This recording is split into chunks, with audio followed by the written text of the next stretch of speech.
Welcome to Mastering the Art of Success. I'm your host, Debbie DiMaggio. We are here today with Deri Llewellyn-Davies. Welcome, Deri. Great to be here, Debbie. Looking forward to this. Yes, me too. So, Deri grew up in a small rural village in Wales where a strong sense of community shaped his approach to leadership and responsibility.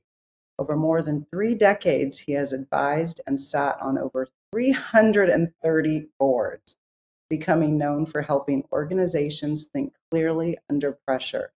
He is the creator of the strategy on a page methodology, a #1 bestseller that has helped thousands of founders scale with purpose.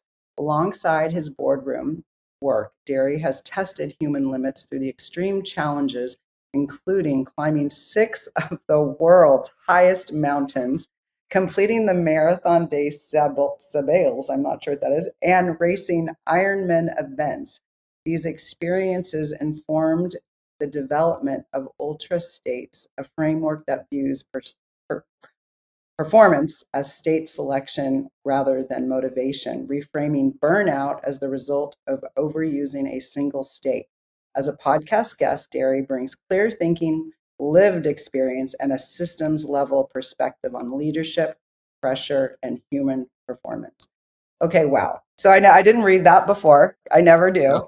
And that was a mouthful. I'm so impressed. I've been running. I just got back from the Napa Valley. So I'm so impressed with what you do. So we're going to go deep into it, but I ran one marathon in my life and I only did it because something my son said. He said 5 words: I want to challenge myself, when he told us he wanted to go into the Marines. We have no military background. And so I'm a Sicilian mother. My chin dropped and I was like shaking. Anyway, I sat out to understand what it would be like to challenge yourself. So I ran a marathon on mindset and immersing myself into the mindset of a Navy SEAL. So you have run multiple races. So before we go there, I'm very visual. Paint a picture. You're in Wales. You grew up in Wales. What was it like? And when you were growing up, what was it like growing up? And did you think you would be where you are today, growing up as a little boy in Wales? Absolutely not. Um, at the village background, I was brought up in a village, and there was no big aspiration, and that's the truth. And there was no family aspiration. None of my family ever went to university or finished school, really. So I just, I loved school. I actually enjoyed it, and I think that's helped me. I just developed and ended up going to university, which was a bit of a rarity. I also played rugby. I loved rugby. And that was my life. And it was quite simple, really. It was the simple life. I wanted to be a fighter pilot because I watched Top Gun in the 1980s, and then by the time I was 16, I was 6'4", and I couldn't be a fighter pilot. Destroy a boy's dreams right early. And then the only other thing I knew down in Wales was it had chemical oil refineries. That's the only thing we have in West Wales for tourism. So I went to university, became a chemical engineer, and the rest's history. I was a shit chemical engineer. Let's just be clear. I did not enjoy my degree, but that's where it began. And so I had no idea. I didn't understand what boards were, what business was, and I think that's part of the beauty of life, right? And I think I've got 4 beautiful children coming through now, and I'm like, they're all like, oh, my 18-year-old's panicking about her life choices. I'm like, just make a choice and then change your choice. It's fine. Yes. I did. So no, I had no concept I'll be here doing and talking to you today and with all of this stuff. But that's part of Life's Great Adventure, which was my first book actually, which is I do believe life's a great adventure. It's there to be explored. And I've been kind of kicking the ass out of life ever since my mid-20s, really. I just want to see the best this world's got to offer. I want to understand what I can do as a human being and what's potential. And I also want to help people along the way. I've been, advising for many years now, and it's like I have to be my best if I can help other people be their best. And Right. I never stop doing that. It's going to be, I never will, until the day I Right. die. Shoot me, I am then I'll right there with you. I just gave a book talk based on my new book, Mindset in Motion: Activate Purpose, Power, and Peak Performance. And it wasn't something I set out to do. And then it materialized based on, I thought, oh, I'm going to research how to do a TED talk. And then I woke up the next morning and I said, oh, I need to really know what I want to talk about before I could do a TED talk. And a year later, the book was complete. But I was talking to a group of women last night, and I said, people are like, well, why don't you retire? I've been in real estate 35 years. And I'm like, I will never retire. I will continue to work and help my clients and meet new people. I will continue to inspire people and coach and give back and share my story. And it sounds like you are exactly that same person. So tell me, God, I want to talk about so many things, especially all your running, but how, how did you become to be on 330 boards? There was something you did other than chemical engineering that pivoted you from doing this sort of a one dimensional job into doing what you're doing today. How did that pivot happen? It was several pivots, like I think life is sometimes, right? So it's not Yes. one.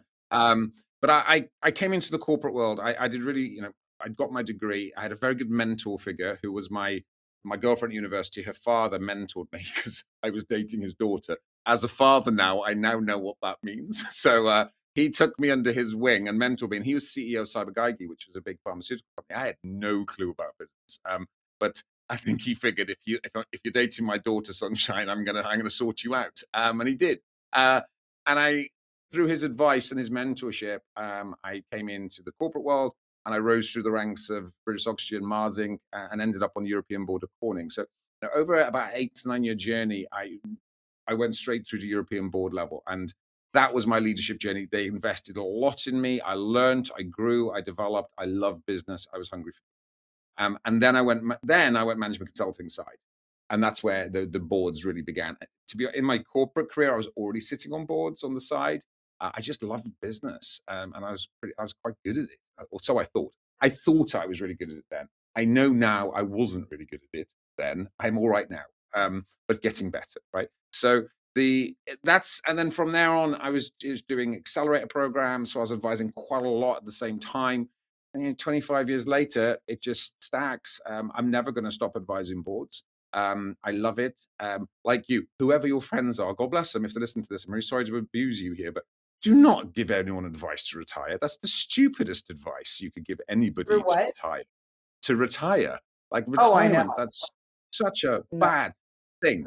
'Cause no. it is that no, I don't mind if you like want to step away from a work or a career and focus your life on something else amazing and live full Right. out. Okay, I'm good for that. This retirement word's a bit dangerous. It And we is. know that you lose purpose if your purpose has been your work and you have loved your work and you are passionate about your work and you're doing good with your work and you're serving people with your work. Sorry, I won't swear. Yeah. Why would you retire?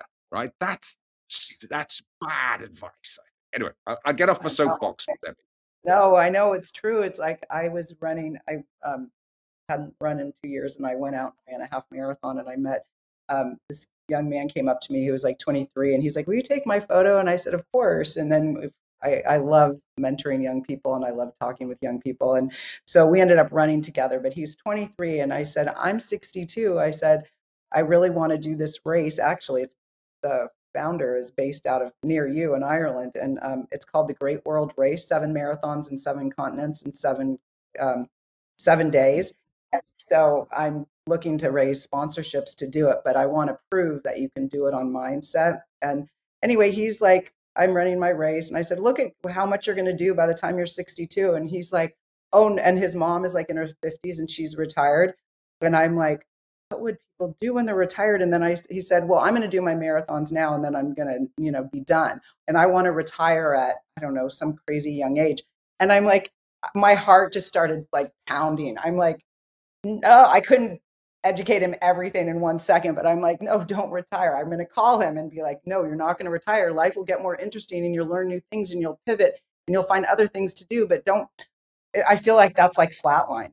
Like it's literally Mm. when someone says that word, I'm like, you're going to flatline and then you're going to die. I mean, my dad is in his 80s, 86, and he still is doing real estate and doing 1031 exchanges, and he's vibrant and he looks amazing and he's 86. And I think if you don't use it, you lose it. 100%. And we'll move into states at some point later on, and there's a very clear evidence. If you want to access flow state, which is arguably, I think, one of the most amazing states on the planet, which we've been gifted as human beings. And if you do not have a very clear purpose, you're not online for purpose, you won't get into flow. It's very, that is a very clear underpinning factor to it. So, and the moment you retire, you've just lost purpose in a big. So, Uh, so that's yeah, and like, geez, that saddens me. You've got a 22-year-old, I, like, just like I'm smash the like, arse you're out of just it now, and then I'll retire. I'm like, why would you? Who's giving you that exactly. advice? That's Like, terrible. why is that an achievement? It's like, no, you just gotta, keep going and reinventing. I told someone today, I was having coffee with her. She's like, I'm in real estate, but I want to do something else, but I don't know what it is. I just said, start writing. She's like, I'm a bad writer. I go, no one needs to see your writing.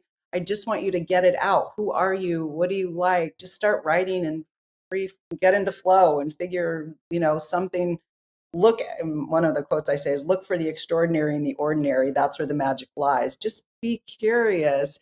Anyway, okay, what sorts of lessons? I mean, you are a wealth of information, physically, mentally, I'm sure spiritually, but give us some lessons that would be valuable for people who are looking to achieve success, whatever that means to them. What are some valuable lessons you gave on all these boards? Just 1 to 3 nuggets.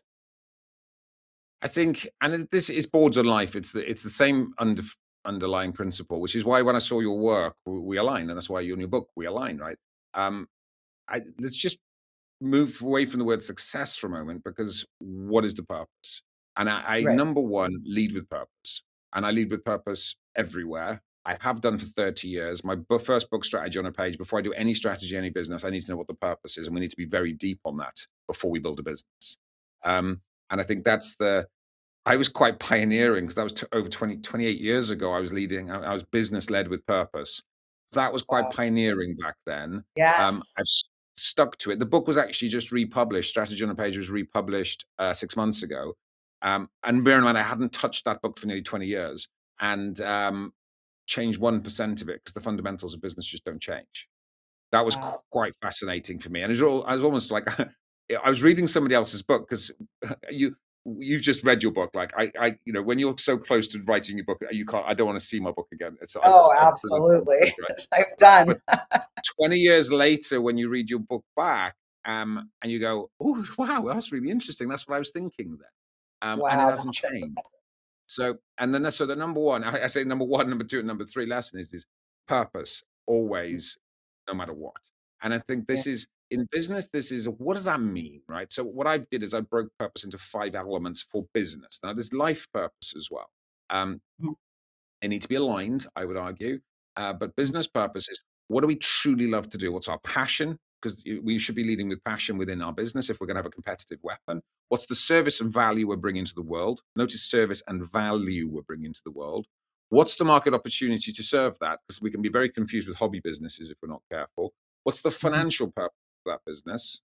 Because there needs to be one. And then also, what's the lifestyle purpose of that business? Because we can really screw our lives up by building a so-called business of our dreams, right? And then get Right. ourselves trapped in the very thing that we tried to give us freedom.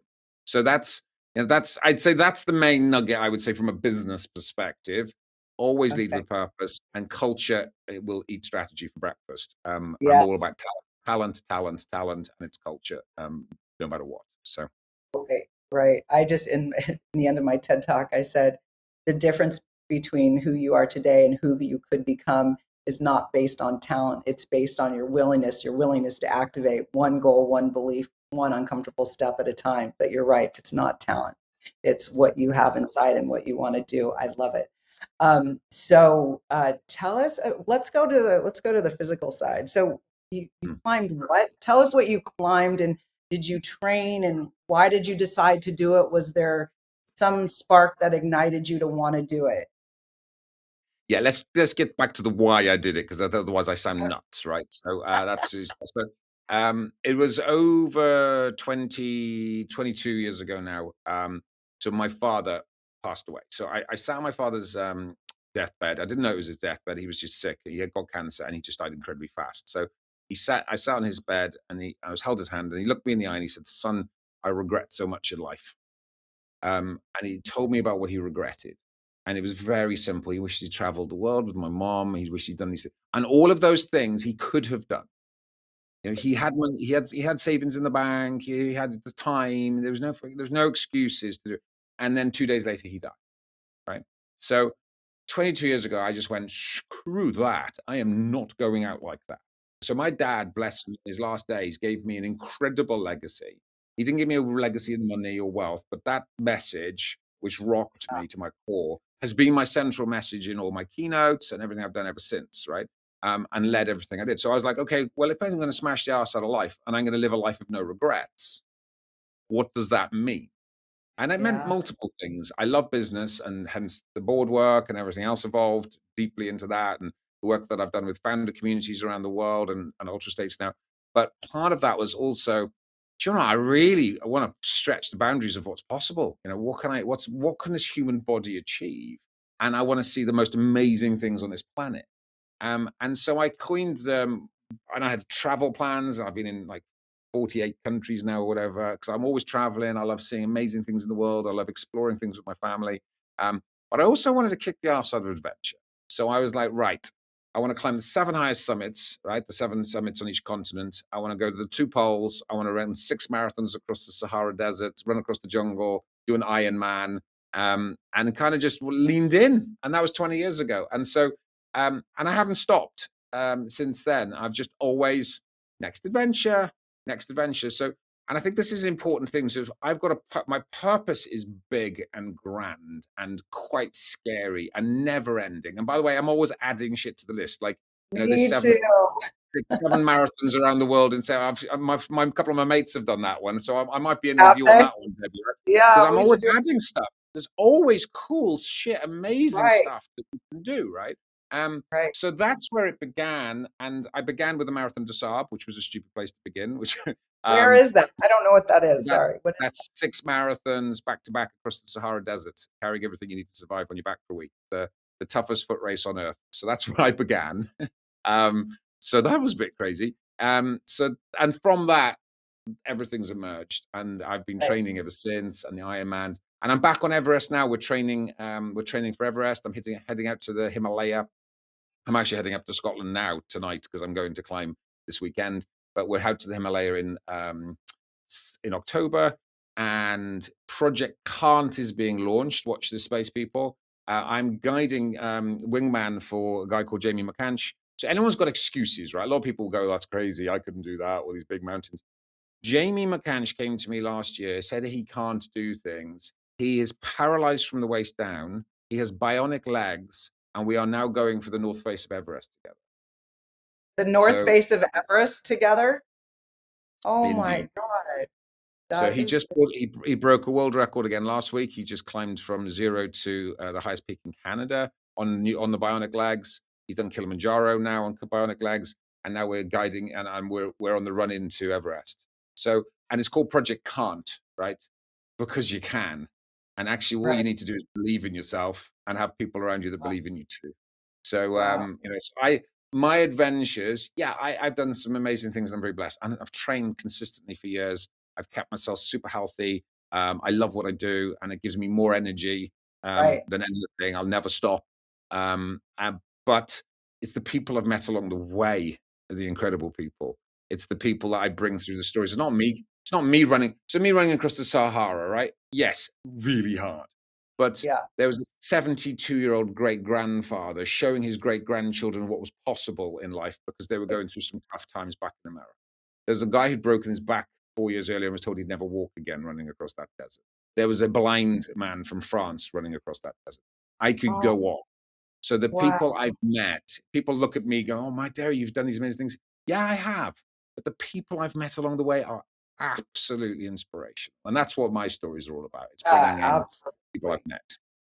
Okay, you're running on sand, right? Yes. How do you run on sand? I could barely run down the beach on sand. You're running the whole time? Yes, that's what makes it the toughest foot race on earth. And it's really brutal because you're going to Sahara, obviously 40-degree heat plus, and sandstorms, and it was a crazy year we did it. A person died the year we did it. It was a brutal year to say the least. But you have to have I had to have full gaiters because if the sand gets into your trainers, you're Oh, stuffed. And there's people with their soles of their feet ripped off because it's sandpaper, basically, not my shoes. So I did lose the most of my little toes, to be fair, and half of the bottom of my feet. So, but we carried on. um, but yeah, it's tough. It is tough. That's a tough race. and now you're going to go climb Mount Everest, but you've climbed other mountains before. Yeah, I've been, and this is the thing, you don't just wander into Everest. I've been climbing for 2 decades and 6 of the 7 summits. Now, I've been on Everest before, so I was on the North Face before. It's not my first rodeo on Everest. Didn't summit though. We were the highest men in the world in 2015 when the earthquake hit. So we were in the Himalaya on the North Face when the earthquake hit. So I have quite an experience with Everest, and it's time to go back and put those Oh, demons to rest. wow. You're amazing. Wow. Okay. So this is insane. Do you have a book on all of this that people can read? Yeah, so Life's Great Adventure was the first book that took us all the way up to Everest, and then the new book Ultra States really takes in it teaches how to access these ultra states on demand, and this is where I go through the stories, and the Everest stories are all in there. Each chapter is kind of a little bit of a story, but obviously it's the science behind what I'm talking about. So Well, tell um, us, what does that mean, ultra state? yeah, so this is and again, another pivot, right? So you wander through life. I was sitting there, age 50, coming into my 51st birthday, going, I wonder, okay, what's the next 10 years? I like to plan in 10 years, right? So what's the next decade look like? And I thought it was going to be flow state. I've been majoring on flow state for the last decade. I hadn't realized I've been playing with flow for 25 years, right? But I didn't call it that. I called it runner's high, or whatever you kind of, when you're running and you get to a certain level, this is where it's quite well documented and well known. But so flow state is, I think, one of the best states. So let's just touch on flow for a minute, and then I'll talk Yep. about the other states. But so just for everyone listening, what is flow state? This is very well documented. It's 50 years of science behind Csikszentmihalyi. He was the guy who coined this phrase. So this is quite a scientific term. It's not like Deri's made up flow. Stephen Kotler in America is amazing on this work. So flow state is very well documented. And you'll know it when you're in it, in that you feel it's when you lose track of self, you lose track of time, you're fully immersed in the moment, and you're fully present. So you're still doing stuff. It's not meditation. There's a lot of people go, oh, is that meditation? Or is this, it's not meditation. It's not a deep yoga practice. It is, you're still thinking. And flow state, this is when you're writing, when you're creative, when you're innovative. It's an incredible state to access. And people will recognize it from running, surfing, skiing. It's all of the sports have it. It's literally built into sport. Team sports is group flow at epic levels. So this, when you're at your best, that's flow. And that's what I've experienced running across the desert, climbing the mountains, doing Ironman, or not so much on the Ironman because I hate the bike. But flow states I've been playing with for years. Then I actually hadn't realized, but I was bringing flow into work. And so on the boards, I'm in flow a lot. On the speaking stages, I'm definitely in flow, right? Right now, I'm with you. I'm just present. I'm here. I don't even know Right. what you're going to ask me next. You have to be in the flow, Right. right? So I think it's an incredible state, and it's an ultra state for me, ultra flow. And it's the one that I think people have turned off the most. People just struggle accessing that one because of modern technology. Um, so that's where Ultra States was born. It was going to be around flow. But then I was like, hang on a minute, I'm only in flow about 10, 15, 20% of the time max, because it's actually neurochemically very expensive. So you can't stay in there long. You have to get out and you have to recover well. So I was like, well, what's the other states? Because I quite like dialing life in generally. So and I was like, is there states beyond flow? And that's where it emerged. So I studied. So for me, a state is, we've got different brainwave patterns, alpha, beta, gamma. We all know it's very clear science. We've got different brainwave patterns. So for me, a different state constitutes a different brainwave. Literally. It also constitutes a different neurochemical pattern, which we know very clearly what neurochemicals are firing now. It's got a slightly different physiology and a psychology part to it as well. So you go, it's a completely different way of operating. And yet we as humans have hijacked ourselves in one dominant state most of the time, which is what's causing burnout and stress and all the rest of it. So that's where it began. And then the 6 ultra states came out of that, which is ultra flow. Okay, That's hold on the one core. second. We got to go quick break and we'll be right back. Hold that thought. Hold that Hold, space, right? Hold that space. hold that space. Did you know that your beliefs create your entire reality, but it's the subconscious beliefs that do most of the creating? Belief shifter and life coach Shiraz can help you identify those limiting beliefs and eliminate them, often in a single session. Like, it was almost instant. Like, I had relief right away. Creating better health, relationships, careers, and finances. Let Shiraz help you step out of safety and into awareness. Definitely something's happening. It's like a flow inside. It feels good. Whether in person or online, Shiraz provides personal coaching, belief shifting. Visit Shiraz at energeticmagic.com or call 416-529-7429. Energetic Magic. Find your greater happiness. Be well. Be aware. Be magical.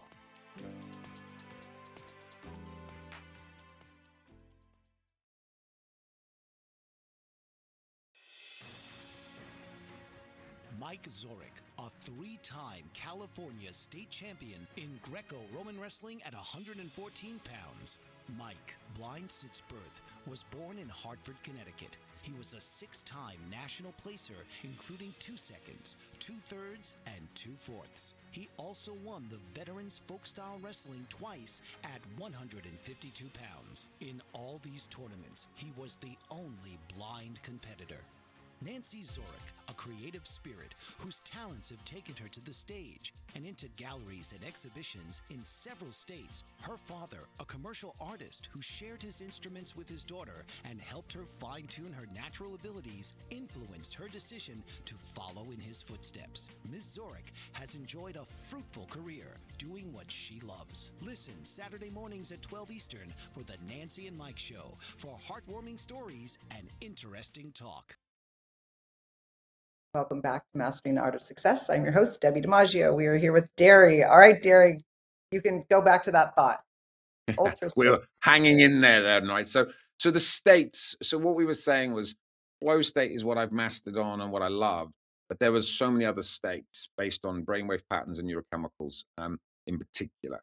And so what emerged was the 6 ultra states. So focus is a good one. We need to focus. Lock and load, do what matters, get shit done, focus, right? That is key. And yet people are struggling like shit with that one, right? So Yes. Focus state, flow state, they are really nicely combined. If you can just drop into flow and creativity and then be able to drop back into focus, because that is actually vision, execution. That's the superpower in between those two states. And they're high engaged states, both of those. But then you've also got peak. That is when you've got to turn it on. And of course, with the stuff I've done around the world and all the big adventures and stuff, sometimes you got to just turn it on, right? It's not just sitting there and go, I just access flow state now. I've got Summit. I've got to lock and load for the next 20 minutes, or I've got to turn it on for that push. So, and peak, we've realized peak's a different state. It's involving different, beautiful little fleeting moments of gamma and stuff. This awe and wonder is in that as well. So then you've got the other side of the fence, which is recovery states. So you've got recovery, which I think as a world we have completely ballsed up. And I mean deep recovery. And I think we now think recovery is Netflix and chill. And it is not. Don't get me wrong, I love a bit of Netflix and a movie with the kids or whatever, but I know that's not recovery. That's just chill, right? So It's like the dopamine addiction with, I'm holding up a mobile phone for those who are listening to this, right? The phone's an amazing tool which have completely distracted us and completely pulled us out of our ability to access states. Which is part of the problem we're facing right now. So recovery, and there's a deeper form of recovery which deserved its own state, which is called reboot. If you've pushed it too long, too hard, too fast, you've got to actually down tools and do a proper long reset. It's been built into humanity for thousands of years. We've just forgotten about it, right? You look at every deep religion, there's always a fasting period or a deep down to period. We had winters, which we used to use and actually relax. So we've lost this ability to recharge, because actually if you can reboot and you can recover strongly, you can access the main states better. You just got the ability to access them. And then the lost state, which is where I love the most, which is partly what we're doing. We're a bit of flow and a bit of connect right now. It's connect. It's the ability to truly connect with another human being. Now that's a state. And I'm not talking transactionally connect. I'm not talking you're sitting opposite someone, you're having a conversation, having a meeting, they're thinking about what they want to say next, you're thinking about what you want to say next, and you're transacting. That's not connection. Deep connection is neurochemical. You've got oxytocin and serotonin flowing, and you feel the other person, and you're there, and you feel fully present, fully alive, fully engaged with other human being. That's beautiful when we can do that. And yet we are so transactional these days. We've actually forgot there's so much science around sitting around a campfire and having a conversation with another person. Like we've been doing it for thousands of years, and yet we've stopped doing it. And that's where we truly were connecting. So, and that's the ultra state. So it's the ability, one, understanding it's a science now of what these states are and how to access them. And then the real magic is what I call transition state, which is you need to have the ability to transition between them. That's the key. And for me, that's about when I'm smashing it in business and I'm on it, like full on, I need to be able to come and switch the switch, do some breath work, do some movement, do whatever I need to do to go and be fully present with my children. These And are I think amazing. we are bleeding from work into play or not play, as the case may be. And we are just bleeding states all over the place. And most of us are hijacked on cortisol and high beta most of the time. So we're just bleeding one constant state. So that's ultra states. I love it. Well, It's been it's a so true. 25-year journey, and it continues, right? So And so these are states that were these written before, or you just put it, are you the first person to put all this together into a book, or is this out there in bits and pieces, or did you come up with these different states, or how did you yeah, come up with it? it's out there in bits and pieces. So I'm the one I've kind of coined ultra states. Flow state being the core one to this. Flow is very well documented. You know, Right, Csikszentmihalyi, Kotler, I would quote those all day long. Then you look at and I've in the book I've referenced it with about 210 white papers and references, scientific. So this is like, and this is the point is there's loads of evidence, but it's everywhere. And right. I was That's like, what, okay. And that's been the problem. I've just distilled it and simplified it into 6 states. There is a 7th state and arguably an 8th, but it's a bit too far out there, right? So okay, this is when you're going into transcendental states and you're going, this is kind of the ayahuasca ceremonies and the good feelings of awe and all the rest of it. That is definitely an altered state, which is a different state. I right, ain't going there in the book, just so we're clear.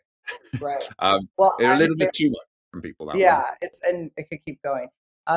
Well, you're right about the you get to it easier, I'd say, when you're in a sport. So and I want you to tell me a little bit how to get into some of them, but I'll tell you from my race on Sunday, um, when it's when I'm running, and I don't run like the 23-year-old that said, "You don't run for a hobby." I said, "No, I just decide to do a race and I do it just because that's my mindset." And so when I'm running along and all of a sudden I'm in that space, but a song comes on. I do not know how people run without music. So anytime Coldplay comes on and I have to get my kids to fix my playlist, I don't want some slow songs. I only want fast songs. But my husband said at mile 8, it was a half marathon. At mile 8, he said, you did a 7-minute mile. Well, that's when my favorite Coldplay song came in. And I was just mile 8, not 1, 2, or 3. I was at mile 8, just, and I was listening to Coldplay and I was just like poor. And I was like definitely in flow, but I was just in that locked in, as I call it. And I always have to wear headsets when I'm doing my podcast. So I'm blocked out from anything else and I'm locked in. And in my book, I talk about the lock in method. But I just, so that was how I get into my flow state. And that's how I just took off, and it was peak, I guess, and push and all of the notes I was taking. But how could people get into that state, if it's not through sports? So if we let's just doesn't matter sports or not sports. There's a very clear process to access flow state and all the other states. And this is the way I've done it. This is the state. This is the mechanics. If you understand it, and therefore, if you now you understand, this is how you access it, right? Because you have to understand the state. Because if Right, we're at the moment we are unconsciously incompetent, bundling through life. We're in a state every single moment of every day. You're in a state. Whether you've consciously chosen that is a complete another matter, right? So with flow, let's just go there. First of all, you have to have a greater purpose for it, right? That's flow won't, there's macro flow and micro flow. It comes in big and smaller versions, right? But if you want to really turn on the big guns of flow, you got to have a purpose. So when you with your son and when you had that challenge, you had something bigger. There was a bigger yes, reason. You need that to fire it up because it's actually that's going to get you through the shit times and the dark times, right? Whether that's sport or work. This is right, why if everyone says, "Oh, build a business, it's easy," well, that's bullshit. yeah, There's going to be really hard days. And it's the Yeah. purpose that's going to get you through the hard days, just like it's the purpose that gets you through the hard miles, right? In the Right. marathon, right? So then you stack it back and you stack it back to clear goals and you get it right back to the moment. So when you're getting into the pocket, because when you're in flow, about a 90-minute flow block is epic, right? You can, and then take Yeah. a rest. You can go again if you're a master, right? But Yeah. you just want to drop in the pocket. Now, in that pocket of flow, you've got to know why you're in that pocket, right? And you've got to be very clear. No distractions. You are absolutely 100% right. Locked in. You're in. There's no distractions. I'm fully there, right? The moment you get distracted, you're out of flow, right? Right. So you have Right. to protect your space like a Mm. machine, I which is just the got the work you talk chills. about, You have right? to You, protect your this, space. this is Absolutely. what you talk about, right? But that is it. Why are we protecting the space? To protect the neurochemicals and the frequency pattern to lock in what we want to do, which is engage mega flow. Now, flow, the McKinsey science is showing the 500% productivity gains in flow, 300% creativity gains. Like, this is an epic state in work, right? So this is writing, creating, building that deck, building, whatever you want to do. It's a strategy time, visioning time. That's flow state, right? So you've got to set the world up to drop into that moment, and then you've got to kind of lift into it. It's called struggle, actually. The first part of flow is struggle. This is what a lot of people don't understand. No. Csikszentmihalyi nailed this. He nailed this 50 years ago, and Kotler and the Research Collective and stuff recently have proven it scientifically, right? So you don't just sit there, go and you drop into flow. It doesn't work like that. There's a Okay. thing called mastery, challenge, skill, right? Which is where you've got to be stretching and growing along the way. And guess what? Some of that's tough. That's the point. Life is meant to be a bit of a challenge and tough. You want to be pushing on the edge of tough, which is the struggle, which is what you start. Now, whenever I run, whenever I do the mountains, the first few miles are a bit crap, I right? was just, oh my God, I just said this because I know nothing about running other than I just do it. But I'm like, why is the first mile and second mile so hard? And Yeah, then because once you're going, it all of a sudden it becomes easier. that's the struggle, right? And Oh that's my the God. same in everything. The struggle phase is, fuck it, I don't want to do this. It's like I'm getting into it. The body's not quite dropped into the zone. The heart rate hasn't got into the right level. Everything's kind of recalibrating, right? Just like it is if I'm sitting down there, it's hard, right? I want to build this deck, and it's like and and I got to wrestle with something first, and I'm not quite sure how that angle's going to. I'm not sure how I'm going to take that structure there. So you've got to wrestle with something, right? When you wrestle, and you've got to be very clear on what you're wrestling with.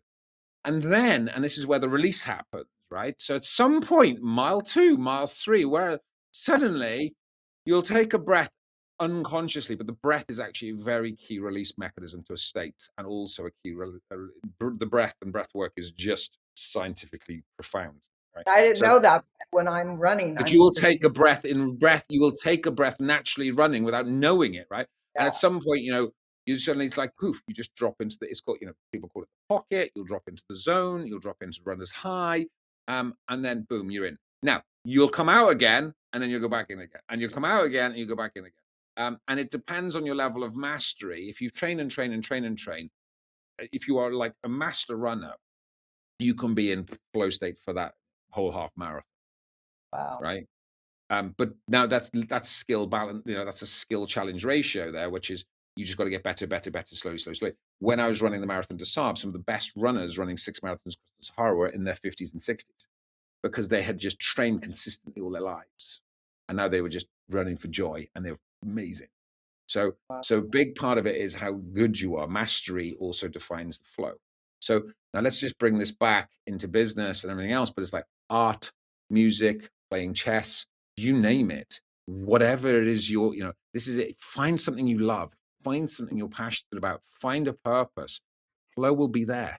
You've got to learn and grow and challenge yourself and move, and you'll be able to drop into the flow state. There's a couple of things around that. You want to be clear, you want to be focused, there's rituals really help. So you've got an accidental ritual. That music comes in, boof, your ritual's off, and you've just triggered it. Music helps a lot. I work with Newcom, Jim Poole, amazing guy. They've got apps that will help you drop into the states. I'm partnering with What them was now. it called? What was it called? Newcom, Nucalm. we've got a partner with them. You can get a discount with them. I think it's Ultra States. Go onto the Ultra States website, and there's a Newcom partner in Oh, there. So okay. it's an app, and it'll help you drop into focus. It's got, and because this is using music, but it's not just music. It's actually the science behind the music, because the music can actually take the brainwave pattern down. Wow. So music. Why does music work? Oh, because it's music. No, well, different musics do different things, and because Right. it brings different brain frequencies into play. And Newcom, genius, what they did. I actually wrote Ultra State, not knowing about Newcom. Then Wow. Jim Poole found out about me. I found out about Jim Poole. He built Newcom, amazing piece of technology dropping into states, and we just went, oh my god, look at that, that just fits. But he's used, and it's patented technology, which can bring you in. It's actually used for sleep, for napping. I used on YouTube, they have the Hertz or whatever. I listen to the sleep meditations. So I love that. that is using sound and frequency to get your brain, help the brain get into the frequency it needs to get into. That's exactly what I'm talking about with ultra states, which is what state do you want to be in? Therefore, what is that frequency? That's that's the beginning. And Right. like the technology and the science we've got for this now, wow. It's like Right. we're living in an age that's just mind blowing, exciting. It is. And so we go to ultrastates.com to find more on you and more on Newcom. Yes. Ultra hyphen, there's a hyphen in the middle, ultra-stage.com. And then there's resources there. The new calm stuff's in there. There's plenty of resources. All right. So tell us, I haven't been on Summit, but I have friends who've gone on it. Tell us the thought behind Summit and then what you're doing with Tribe. So it's not me, the summit. So my partner in America. So I was actually sitting on a board, One Golden Thread, which is a fashion brand in Los Angeles, amazing clothes, sustainable fashion. So I'm sitting on this board guiding on sustainable fashion, and Jeremy Schwartz was on the board with me. And Jeremy was co-founder of Summit. There's four guys who co-founded Summit. Jeremy was one of them. So those guys built an epic following in a tribe with Summit. So I love what Summit stands for in the USA and what it's done for the entrepreneurs and the founders community. So Jeremy and I was actually going, I want to really create something intimate, deeply intimate kind of, we need founders between the 1 to 20 million pound space. It's very lonely. It's very different. They can't talk to their friends or their family about their problems because no one understands them like another founder of that space. And so we built what was now F4 Inc. So this is about, and we're building it globally. London, Los Angeles launched, San Francisco's coming, Austin, Texas, Dubai, Singapore. So it's about joining up global founders, but in a deeply curated and intimate way. We've got curriculums and operating systems and stuff, but do you know what? And then this is back to Ultra Connect. The most important currency, I feel, is trust. Um, and that's a flippant thing to say, but a deep and hard thing to do, to be able to facilitate trust and vulnerability within a community takes work. I think we've nailed it. I'm very proud of what we've done.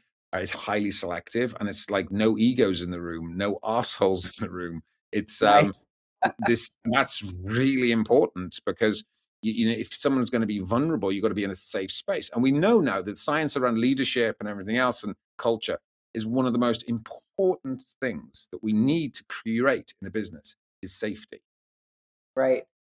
That sounds like, if I'd have said that 10 years ago, even if I say it now, a lot of people go, well, that's wishy-washy or bullshit or woo-woo, right? And I'm like, just check the science, because, and just look at the engagement rates in business, like the statistic moves, 82% of people are not engaged in the workplace. The burnout rate, all the statistics are horrible. And I'm like, just provide purpose, provide safety for people, provide them a job that they love to do and are passionate about, and help them access states. You just have a superpower as a team. And more importantly, people will love their lives, and it'll be a fun thing to do. So Right. that's where How I are get off you my. vetting out that? Because founders could be egotistical, they have their idea, they're locked in, and they're like, I'm the best, and I've done this before in this. How do you, if you have these founders who are superhuman smart people, I'm working with a guy right now. He's so humble and kind, and he's a founder, and he sold his company, but he couldn't be kinder. But there are a lot of egos, and there's a lot of intelligence. So how are you vetting that? How are you getting around Very that? very hard. That's I how it. know. So, and I mean, it's like I've got clients. Some of my clients, I've had to have pull some of my clients. I'm on boards, right? And I sit on and I've had to have a word with a few of them and go, look, I love you. This board's amazing. We do amazing work. You don't play nice with other people. You're not welcome. Yeah. It's like, yeah, and it's because they just don't play nice, right? And I mean, Right. you've got to, if you're sitting in the room, we're facilitating deep conversations. You have to have the ability to hold that conversation, be present, and be reciprocal with that. Right? Right. And we're building each tribe's maximum 30. We're not going volume on this. You can't scale volume on trust and intimacy, right? So we purposefully keep the tribe small. We'll do multiple tribes in cities, but keep the tribe small, 30, and highly, highly vetted. And also we controversially balance it has to be 50-50 or 60-40 female male. That's a really important thing for us, because if we're going to truly have a representative voice in the room and we're able to share really openly and vulnerably across things, you can't be a bunch of old white male boys sitting around the table. That's just that's myopia. You're just not going to get Right. this. You're not going to get a balanced view on life, are you? So I think the way we've balanced the female in the tribe, I think has really helped that. And then because it's a lot easier to bring female. I don't really have to vet the female founders because they're usually awesome and there's no fucking massive ego in the way, right? So, Right. um, but it's the males I've got to keep an eye on a bit harder, which is Right. where the You got problems to lie. keep those lions, tame those lions. And what are the activities? How do you bring people together? What's the format? So we wanted to do this completely different. So every 2 months we get together very deeply and we go wide on it. It's called F4 because we talk about scale, right? We've got curriculums and operating systems. We do all the hard stuff in business, right? That's important. But also we're talking life and hobbies. We're going deep on health optimization and longevity. And Mm, we also play out through the productivity, get your time back piece. So because you've got to get, most people are just, it's time we need to get back from. right. So we do the deep labs every 2 months. We have private dinners, maximum 8 people around the dinner table for intimate conversations in private dining rooms. But then we go wider. We've partnered globally with Strive now, which is the Bransons, kind of what they're doing with the next level entrepreneurship. It's amazing. We've just been in Verbia with them. We take people out doing cool things. We actually hang out together, do fun things together. Some of that's a little bit adventure-esque. That's my bag. Jeremy's big on skiing because Summit had Summit. What do they have? They had Powder Mountain and stuff. So he's big on the skiing side of things. We got other people who love the theater and the arts. So it's like, this is about hanging out as human beings together, really being together and enjoying each other's company genuinely as human beings, and now Yeah. helping each other scale each other's businesses at the same time, right? And that's and to curate that, it's like, this isn't a networking group, this isn't a CEO forum, it's not, and I've speak for all of those and I love all of those, they all have their place. But we Right. were like, it's time for something deeper. And I think this word vulnerability, I have been on 330 boards plus now, and I can tell you now, every single one of them had very dark days, shit times, and they had nobody else to talk to but me. And Wow. that, I say that 25 years later. Along the way, I'm very blessed that I've been that trusted advisor for so many people. And I take that duty hugely responsibly. But I'm like, that's not healthy. You need to be able to talk to other people like you that Right. understand you and have deeper conversations. And there's just not a place for that at the moment. And Right. that's why I would have partnered. I'd happily just sat on somebody else's board and partnered, but it just wasn't out there. So that is why Jeremy and I built F4. Well, So I love F4.in. it. I'd like to get more information personally. I think it's so exciting because I will never retire and I'm always interested in meeting. That's why I love my podcast because I get to meet interesting people and learn new things. And we don't have any time. So I wanted to ask, how do you have time for your 4 children and a wife? But we have no time for that. So we'll have to do a part 2. But I make time. how do we, how do we find you? How do people follow you? Instagram, LinkedIn, give us the high low so we can follow you and join you. I think just ultra-states.com is the best place to get me and my work, but also my name, the big long one that you'll see there. Just go to LinkedIn. I'm mostly on, LinkedIn's the business portal. They are doing other stuff with my social channels at the moment. I'm not really quite fully aware, but LinkedIn's probably the strongest place to Okay. And good luck on your upcoming, very dangerous journey. Um, it's incredible. You're an incredible person. Thank you so, so much for being on the show today. I loved it. And I will definitely love to connect with you when you come to LA. Thank you go. so much, Deri. Thank you. Thank you.